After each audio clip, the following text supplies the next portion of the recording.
So Survivor, I didn't realize this show was still on. It's still on. Anyway, every time I run into it, I'm like, is that still on? I just assume they were doing reruns, but nope, it's still on.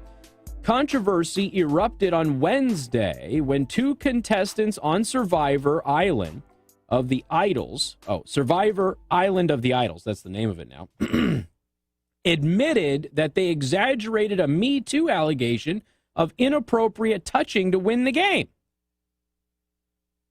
Uh-oh. Sorry, I'm not doing that for dramatic effect. I just am having a frog in my throat. Probably because you sneezed yesterday, dude. Probably your fault. No wonder you're wearing a beanie today.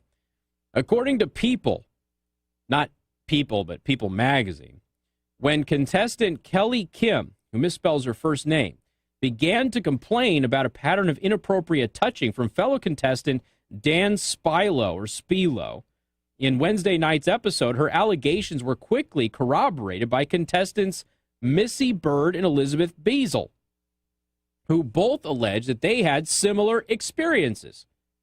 Okay, so you're just this dude named Dan, you're on a TV show, now you got three women on international television accusing you of inappropriately touching them.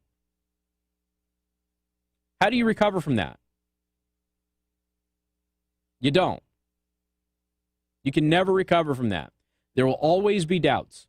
Even with this admission that they were fabricating it or at least inflating the allegation, you never recover from an allegation like that. It just never goes away.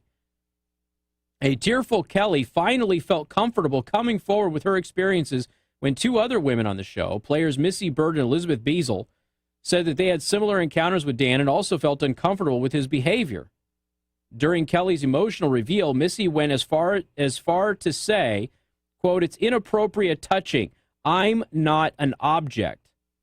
However, when Kelly left their company, both Missy and Elizabeth admitted that they overplayed the allegation in order to position Dan for elimination. Now, I want both of these women, by the way, should be arrested and charged with a crime.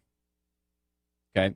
I know that they didn't do this in a, well, I guess technically you probably couldn't charge him with a crime. I wish we could, but he needs to sue the heck out of them.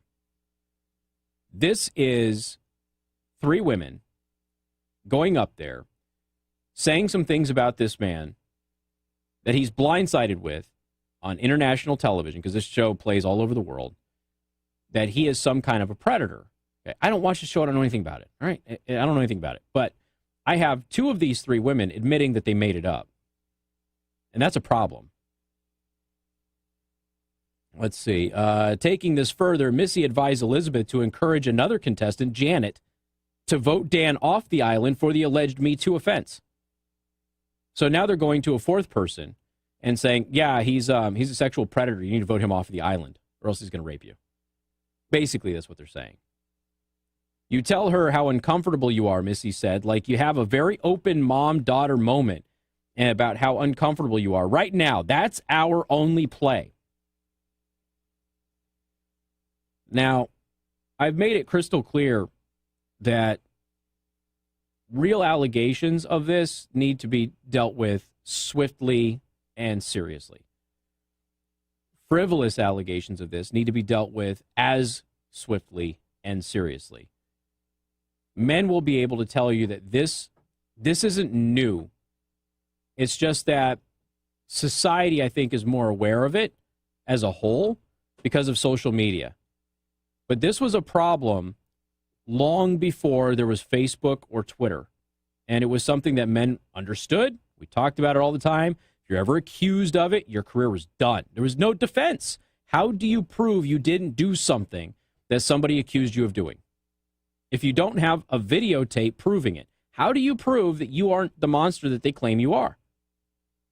And society automatically believes women 95% of the time.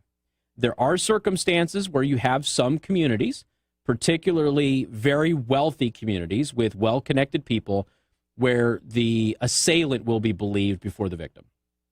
But generally speaking, for the majority of us, we tend to see it the other way around. And a lot of times companies would fire somebody without any corroborating evidence or anything like that because they don't want to deal with the legal hassle of it, and they don't want to deal with the negative press. And now it has been weaponized at such an extent that you can't even get away from it. You almost have to doubt every allegation now, which is horrible because there's real victims, and the real victims now are looked at with suspicion. Elizabeth said she felt no discomfort but promised that she can play up that card in whatever way possible. My job is to do whatever it takes to get on the right side of the numbers, said Elizabeth. The original Vokay, I don't know what that is, or not the biggest fan of Dan. So if I can play up that card in whatever way possible, I'll do it. Honestly, I felt safe this entire time. And if I had felt uncomfortable, I would have said, please stop, she added. So you've got this woman on international television saying, I'm lying about this guy because I want to win this game. Now, maybe in her limited capacity to think these things through, I'm assuming she's not a bright individual. Maybe in her limited capacity to think these things through, she's only thinking it's a couple of people that aren't going to like Dan now, not trust him, and they're going to vote him off, and then she can win the game. I don't think she's thinking about the tens of millions of people who are watching this, who now think that he's a predator. He's got to go home. He's got a job. He's got a family. He's got friends. And she's attempting to ruin all of it so she can win a reality television show. Kelly came to the show's producers with her concerns, who proceeded to issue an official warning to Dan for his behavior. Ironically, Dan was not the one sent home on Wednesday night's episode. When it came time to vote, Janet voted against Dan due to her personal emotional need to have these girls feel okay on the island. Meanwhile, Missy and Elizabeth voted for Kelly to be knocked off of the island, according to People. So the two that were in cahoots with the third one voted for the third one to get off of the island. Ultimately, Kelly was sent home, and Janet and the rest of the contestants soon learned the truth of the disheartening situation. Wow. There should be a backlash on this, but there won't be. There just won't be.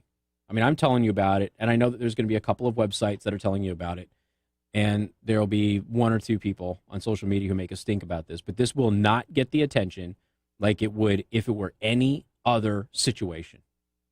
And you just had two women admit that they fabricated stories about this guy to win a game. We've got more coming up. Newstalk 95.3, Michiana's news channel.